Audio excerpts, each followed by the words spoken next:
الله الرحمن الرحيم.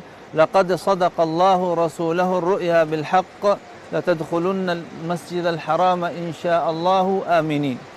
الخط العربي يعد أحد عناصر اللغة العربية، ويعتبر الجانب البصري للغة العربية.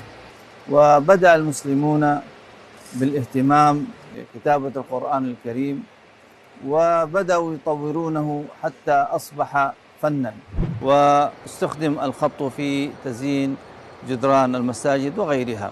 وكانت الكعبة المشرفة في بداية فجر الإسلام من غير الكتابة، ثم ظهرت الكتابة تقريبا في القرن الأول أو الثاني، إلى أن نراها في صورتها الجميلة كما نراها هنا في الكعبة المشرفة.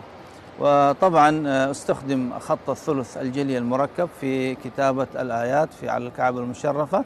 طبعا هذا الجم يسمى الحطيم، مكتوب بسم الله الرحمن الرحيم: الحج أشهر معلومات فمن فرض فيهن الحج فلا رفث ولا فسوق ولا جدال في الحج.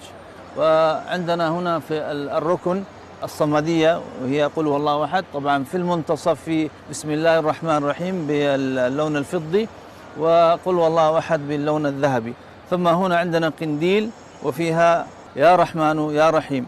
ثم هنا هذا يسمى ما تحت الحزام، وهي قطع متقطعة ليست متواصلة كالحزام، وفيها قوله تعالى: بسم الله الرحمن الرحيم نبئ عبادي أني أنا الغفور الرحيم.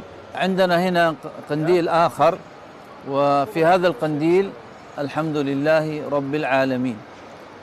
ثم نجد هنا قطعة ثانية ما تحت الحزام، وفيها قال الله تعالى: وإذا سألك عبادي عني فإني قريب أجيب دعوة الداعي إذا دعان. هذه ستارة الكعبة المشرفة، وتعرف بالبرقع أيضا. وفيها من الأعلى في هذه الدائرة الله ربي، ثم قوله تعالى: قد نرى تقلب وجهك في السماء